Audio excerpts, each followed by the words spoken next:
자연은 인생의 스승이라는 말이 있다고 합니다. 봄, 여름, 가을, 겨울 사계절의 흐름은 우리에게 인생의 흐름을 가르쳐 줍니다. 예수님도 무리들을 모아놓고 자연들을 바라보면서 천국 복음을 가르쳤습니다. 오늘 본문도 겨울을 통해 인생의 종말을 가르쳐 줍니다. 계절에 겨울이 있듯이 인생에도 종말이 있습니다. 오늘이 당신 인생의 마지막 날이라면 여러분은 하나님 앞에 무엇을 가지고 서겠습니까?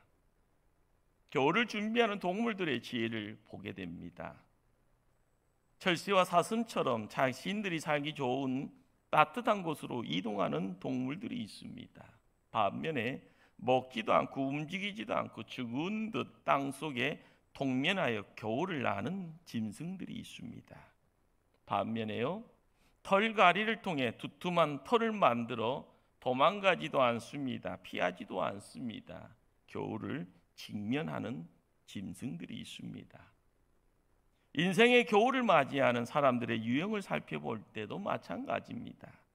아무런 준비도 없이 세상과 쾌락으로 도망쳐버리고 그냥 노세 젊어서 노세 이야기 되어지는 찰생 사람들이 있습니다.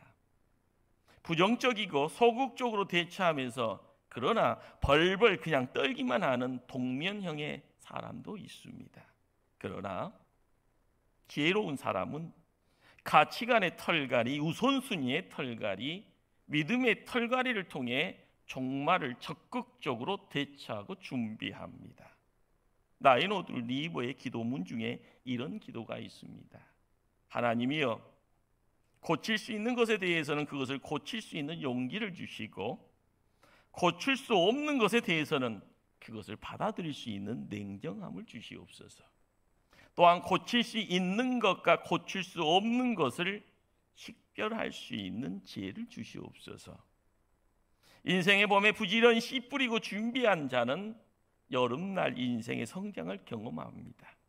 겨울에 추수하여 행복한 겨울을, 가을에 추수하여 행복한 겨울을 보낼 수 있습니다. 오늘 낙엽지고 날씨가 쌀쌀한 가을의 문턱에서 더 나아가 인생의 가을, 더 나아가 인생의 겨울이 있음을 기억해 보려고 합니다. 오늘 읽은 본문 9절, 너는 어서 속히 내게로 오라. 21절에는 너는 겨울 전에 어서 오라라는 사도 바울의 애절한 소리가 들립니다. 너는 겨울 전에 어서 오라는 간절한 전보를 보내야 했던 이유가 무엇일까요? 그것은 사도 바울이 기록한 바대로 자신의 최후가 임박함을 예감한 까닭입니다. 나의 떠날 시간 가까워진 것을 스스로 느끼고 있는 겁니다. 무슨 말인가요? 본인이 순교하기 전에 사랑하는 제자 디모데를 보고 싶고 또한 친히 만나서 하나님이 그에게 부어주신 은사를 나누고 특별히 부탁할 말씀이 있었을 겁니다. 거듭에서 오라고 특별히 겨울 전에 오라고 재촉합니다. 거기에도 이유가 있습니다. 그 당시 지중해를 겨울에는 항해할 수 없었습니다. 가을에 배가 떠나지 아니하면 겨울 지나 적어도 넉 달 후에야 다시 배가 지중해를 항해하는 겁니다. 그래서 만일 디모데가 가을에 오지 못하면 넉 달, 5달 후에야 로마에 오게 될 텐데 그동안에 신상에 무슨 일이 일어날지 예측할 수 없기에 겨울 전에 오라 부탁합니다. 여기 겨울 전에 오라는 말은 기회가 지나기 전에 오라고 하는 말입니다. 기회가 지나기 전에 할 일이 있습니다. 인생이 무엇입니까? 인생은 곧 기회입니다. 구약 성경의 전도서 3장은 만사의 기한이 있다고 합니다. 항해가 이루어지는 때가 있고 할 수 없는 때가 있습니다. 여행할 수 있는 때가 있고 여행할 수 없는 때가 있습니다. 일할 수 없는 때가 있다는 거고요. 공부할 수 없는 때도 온다는 겁니다. 씨를 뿌릴 때가 있고 추수할 때가 있고 추수할 수 없는 때도 있습니다. 인생 생활의 성공과 실패는 이 기회를 바로 포착하여 할 일을 하느냐 못하느냐에 달려 있습니다. 사랑하는 성도님들, 천하만사에 다 기회가 있습니다. 영적 준비나 교회 사역에도 기회가 있습니다. 이 기회는 지나갑니다. 겨울이 오기 전에 마땅히 해야 할 일을 해야 합니다. 우리도 이 코로나를 통하여 모든 것 다 끝났다고 생각하지만 할 일이 있을 겁니다. 세상 일에만 분주하신 분들 핑계거립니다. 헛된 인생사의 자리에서요, 내가 다 시간 보내버리는 그 시간의 자리가 세상이 헛된 것이라 하면은 나중에 하나님 만나서 뭘 내놓게 되겠습니까? 하나님 나라와 자신의 영적 성장을 위해서 늘 인색하였고, 그러기에 내 발걸음에는요 무거운 돌을 하나씩 얹어 놓은 것처럼요 가야 될 곳 가지 못하고, 세움받아야 될 것 세움받지 못하고, 내 손을 통하여 이루어야 될 것들을 이루지 못했던 포기자의 모습이 우리의 삶이라 하면은 초라함의 모습밖에 드러나지 않을 겁니다. 회개에도 기회가 있고 성공에도 기회가 있습니다. 주어진 기회에 붙들 그릇이 되지 못하면 그 기회는 내 것 아닙니다. 그렇습니다. 코로나의 불경기 중에도 많은 성공의 아이디어가요, 축복의 기회들이 난무하였습니다. 그거 붙들지 못하면 내 것 아닙니다. 어떠한 조사는 이런 이야기를 던져줍니다. 사람에게 하루 24시간 동안 10만 가지 이상의 기회가 지나간다는 겁니다. 그걸 붙들지 못하면 별 볼 일 없는 인생 허비하고 사는 사람이 됩니다. 초대교회 전설에 의하면 디모데는 겨울이 오기 전에 오라는 스승 사도 바울의 편지를 받습니다. 그러나 즉시 떠나지 못합니다.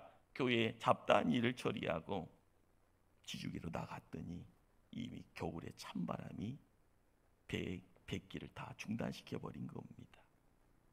그 이른 봄에 스승을 찾아갑니다. 바울은 이미 옥중에 순교하였고, 디모데는 스승의 무덤 끌어안고 울고 또 울었다고 합니다. 천추의 한이 된 겁니다. 사도 바울은 디모데에게 겨울이 오기 전에 너는 어서 오라고 부탁합니다. 활동하기 불편한 겨울, 우리가 원하든 원하지 않든 우리에게 다가오게 되어 있습니다. 인생의 겨울 찾아옵니다. 그러므로 우리는 겨울이 오지 말기를 기도하는 어리석음을 범하지 말아야 합니다. 오히려 겨울을 대비해야 합니다. 우리의 삶의 자리, 우리가 행해야 될 것, 우리가 붙잡아야 될 것, 그리고 우리가 세움받아야 할 자리가 있습니다.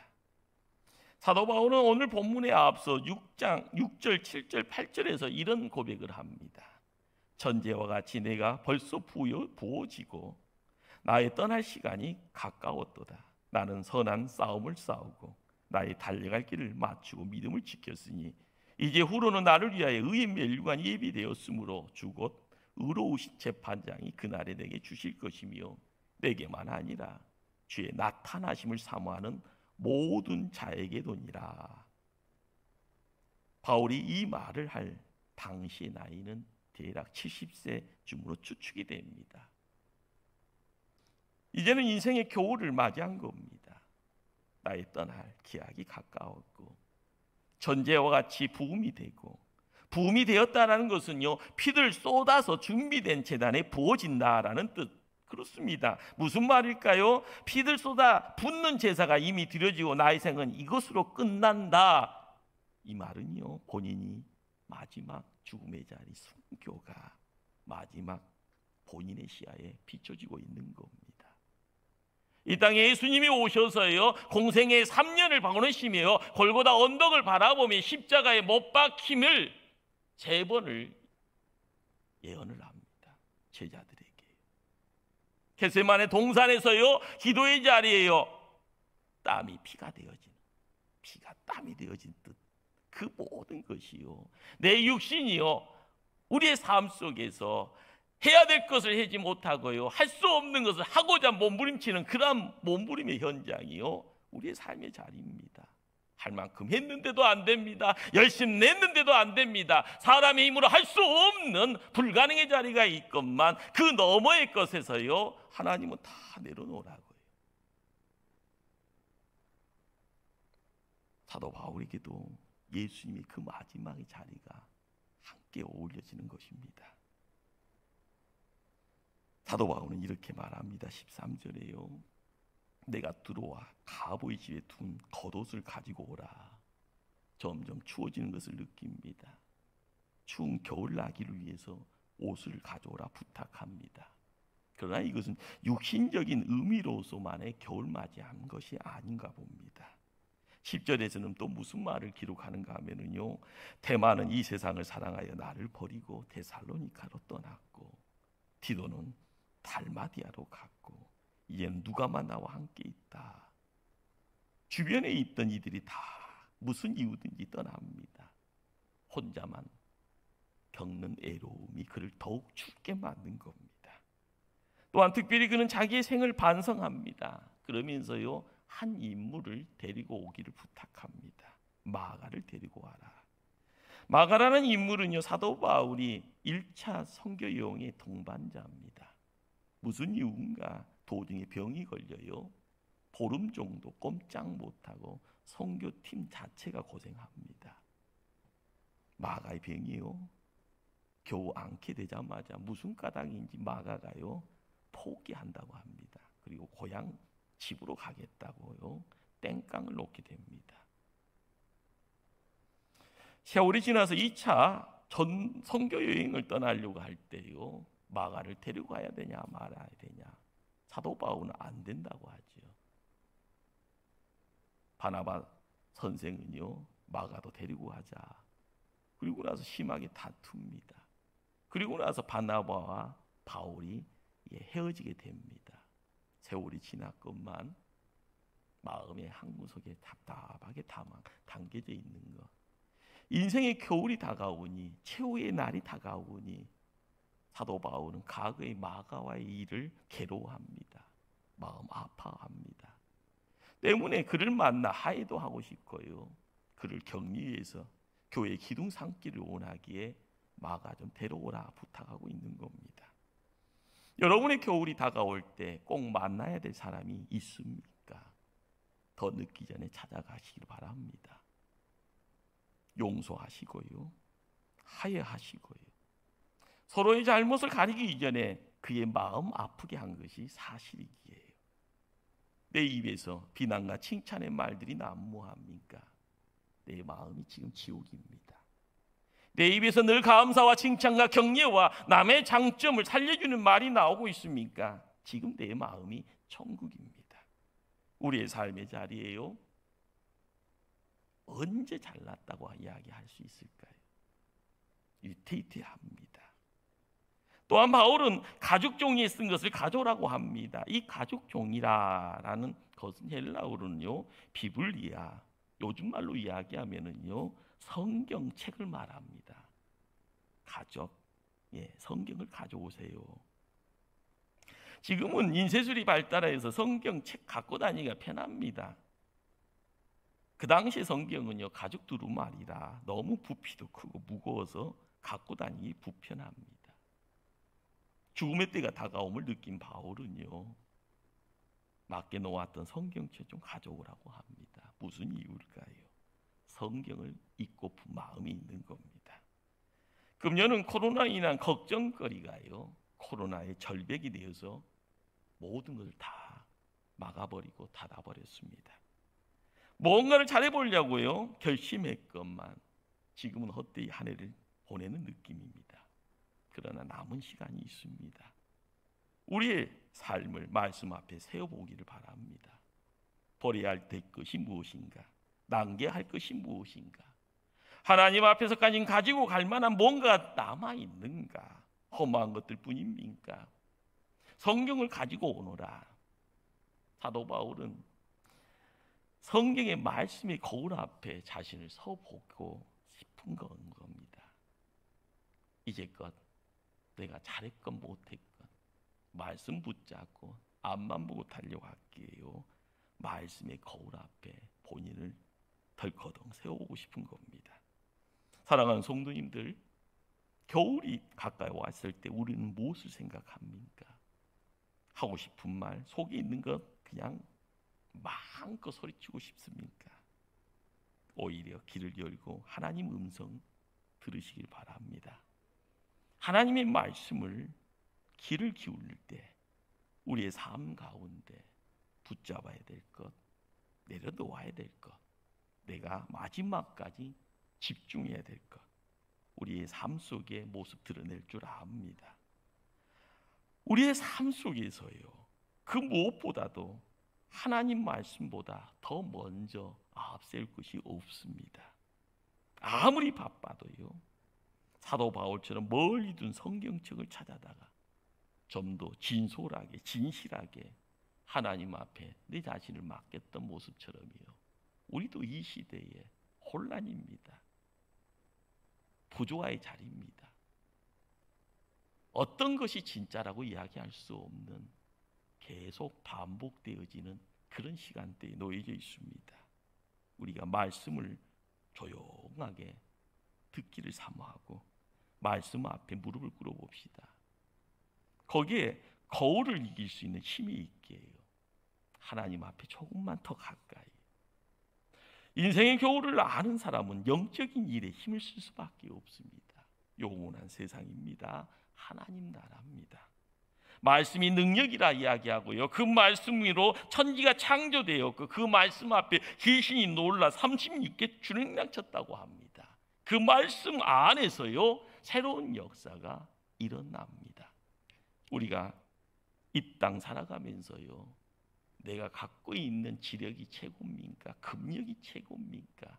사람과 알아가는 여러 모양 속의 인간관계에 세상의 빽이 최고입니까? 아닙니다. 살아계신 하나님, 그 하나님이 나를 지키시고 내 가정을 지키시고 내 생업의 자리를 지키고 있는 것을 알아갈 수 있어야 될 줄 압니다.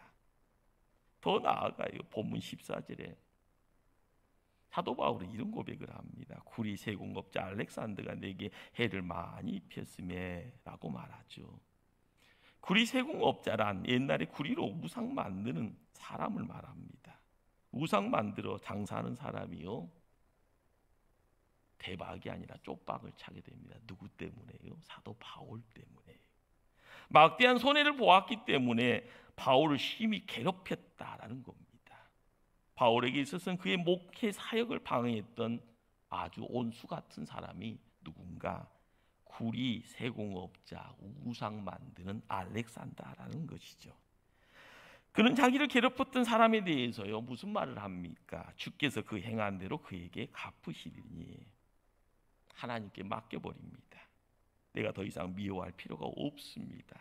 다만 너도 그를 주의하라 얘기할 뿐입니다. 이제 우리에게도 한 해의 겨울, 인생의 겨울, 역사의 겨울이 다가오고 있습니다. 아직도 남을 비판하고요, 내 모든 운명의 잘못이 내 탓이 아니라 남의 탓이라고 원망했을 필요가 없습니다. 결국은 국가나 사회나 가정이나 환경 탓할 필요 없습니다. 허물을 다른 사람에게 돌릴 이유도 없고요, 오히려 감사해야 될 사람들을 찾아 만나야 되고요, 감사할 기회를 가져야 됩니다. 내가 불평하는 그 사람들과 입장 한 번만 바꿔보면요, 세상이 바뀌어지고 감사의 입술의 주인공이 될 줄 압니다. 우리가 11월 셋째 주면은 추수감사주의를 지냅니다. 올해는 뭐 감사주일이 뭐 큰 감사가 있겠냐 이런 생각을 하고요, 시베리아 냉랭함을 가지고요 문을 닫으면 안 될 줄 압니다. 하늘에요 열기가 들어올 수 있도록 마음은 활짝 여시고요, 하나님 감사할 수 있게 나를 붙잡아 달라고 기도하는 여러분 되기를 바랍니다. 여러분들, 내가 사장이라고 하면은요, 나 같은 사람 쓸 수 있을까 생각하면은요, 얼마나 감사합니까? 부부관계도 내가 남편이라면은 너 같은 아내 만족할 수 있겠냐 생각하면, 입장 바꿔 생각하면은요, 항상 감사거리가 있는 겁니다. 내가 부모라면 나 같은 자식 놓고 행복해질 수 있을까? 항상 문제 생기면 달라고 하는 것만 넘치는 자식 쳐다보고요, 웃는 부모가 가슴이요. 가슴이 어떤 가슴이 될까요? 내가 며느리라면은요, 나 같은 시어머니 좋아할까? 입장 바꿔놓으면은요 감사할 수 있습니다.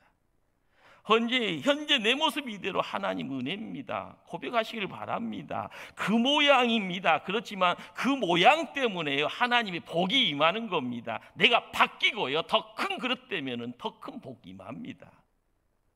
여러분 남 탓하면서 손가락질 할 때요 나를 가리키는 손가락이 더 많다라는 것을 아시길 바랍니다. 살아온 인생 후회하지 마시고요. 고통의 자리, 어려움의 자리, 환난의 자리. 그러나 그 자리 때문에 내가 하나님 앞에 세움 받았다고 하면 남는 장사입니다. 내 영혼이 하나님 앞에 세움 받아 성령 세례 받고 있다고 하면 그것이 감사지요. 누구 오남 품지 마시고요. 온전히 하나님께 다 맡기시길 바랍니다. 모두 겨울 오기 전에 해결해야 될 문제들입니다. 우리는 16절에 사도 바울의 멋진 고백 하나를 더 보게 됩니다. 다 나를 버렸으나 저에게 허물을 돌리지 않기를 원합니다. 얼마나 귀한 말입니까? 이제는 남의 허물 속에서요 자신을 보게 되었다는 것이에요. 내 인생 살아가는 길거리에 나한테 시비 걸지 말아라. 허물 나에게 묻지 말아라. 남의 허물이면 남의 허물이지. 그건 나한테요 이래저래요 물어보고 따지고요 필요 없는 겁니다. 어느 때까지 인간 타령하면서 시간 낭비하고 인격 망가뜨릴 필요 없는 겁니다. 언제나 사건보다 중요한 것은요 사건에 대한 해석이고 반응입니다. 역사상 위대했던 인물들 모든 것 안 된다고요. 모든 것 부정적인 환경이었습니다. 그러나 길을 만듭니다. 긍정적으로 그 시간을 부딪힙니다. 그리고 나서는요 정상에 올라가서 하나님이 하였소라고 고백했던 인물들입니다. 사랑하는 성도님들, 겨울 오기 전에 사랑하시고요 겨울 오기 전에 멋진 일 한번 해봅시다. 가정생활에도 겨울 옵니다. 항상 놓치지 말아야 될 것은요 지금 훈훈한 온기가 있다 할지언정 금방 냉기 찾아오는 때가 있습니다. 항상 누군가를 값지게 생각하고요 나의 최상의 배필이다 생각하면은요 최상의 대접도 해줘야 되고요 시간 지나면은요 후회합니다. 언젠가 부모도요 때 지나면은요 우리 곁을 떠나기에 마음껏 효도해야 되고 마음껏 할 수 있을 만큼 뭔가를 던져줄 수 있어야 됩니다. 속썩이지 말고요. 예배 자리도요 금세 겨울이 찾아왔습니다. 이전처럼요 은혜로운 예배요 마음껏 찬송하면서요 침 튀겨도 괜찮은 그런 예배의 자리에 우리가 즐거워했던 그 시간이요 옛날입니다. 우리가 예배의 자리에 누군가에 갇혀져 가는 그 상황 속에서 내 자신을 어떻게 해야 됩니까? 우리의 인생 일방통행이었습니다. 한번 지나고 나면 다시 돌아오지 아니하기에요 겨울은 오는 겁니다. 오늘 본문 21절을 유심히 살펴보면은요 겨울 전에 오되 너는 어서 오라고 되어 있습니다. 다른 사람 몰라도 너만은 어서 오라고 부탁합니다. 너라도 겨울 전에 와야 한다. 겨울이 오는 것이기에요. 인간의 생명도 끝날이 있기에 남들 보기 전에 너라도 달려오기를 바란다. 우리가 항상 경주하는 것처럼 느끼죠. 너가 가면 내도 간다 이야기하지 않습니까? 하나님 일할 때요 사람 놓고 경주하면 안 됩니다. 하나님만 보고 가야 되는 겁니다. 하나님 때문에 가야 되는 거고요. 하나님 때문에 내 목숨이요 내가 주인인 것 같은데 하나님이 주인이라는 것을 느끼면 하늘의 음성 들리면 나를 옮겨야 됩니다. 헌신해야 되는 거고요. 내 짐을 내어놓아야 되고 내 시간 드려야 되고요 내 자녀들과 함께 동반자가 돼서 나가야 되는 겁니다. 너도 가고 나도 가는 겁니다. 진실되게 성실하게 하나님 곁으로 발걸음 옮겨가는 우리의 모습 때 되면은 하나님 앞에 세움 받는다는 것이죠. 우리의 삶 속에 사람들 앞에 초라한 모습이 있다 할지언정 초라함이 초라한 것이 아닙니다. 갖고 있는 거 없어서요 자랑거리가 없어서도요 초라한 것이 아닙니다. 우리가 알아야 될 것은요, 하나님 앞에 진실되고 하나님 앞에 성실하면은요, 나는 세상 사람들이 손가락질하고요, 흙바닥에 놓여 있는 먼지 같은 인생이라 할지언정 하나님은 우리를 존귀한 자라고 이야기하십니다. 충분히 존경받고요, 존귀함을 받을 수 있는 하나님의 백성입니다. 명심하시기를 바랍니다. 우리가 예배 자리에 나오는 이유가 뭘까요? 있으니까 나오는 것 아니잖아요. 자랑거리가 있으니까 날마다 나오려고 하는 건 아니잖아요. 눈물이 있어서 나오는 거고요, 애통이 있어서 나오는 거고요, 남한테 하소연할 수 없으니까 나오는 거고요, 막막하니까 나오는 거고요, 망망대에 돛담배에 뗏목이에 내 육신이, 내 가정이, 내 기업이 놓여져 있는 것 같아서요, 한숨 지며 나오는 거 아닙니까? 우리가 알아가야 될 것, 인생의 겨울이 영광스러운 사람은요, 하나님 앞에서나 사람 앞에서도 올바르게 서 있는 사람들입니다. 세움 받았다 생각하시면 그 길 지키고요, 묵묵히 나갈 수 있는 거룩한 성도들 되기를 바랍니다. 기도하십니다.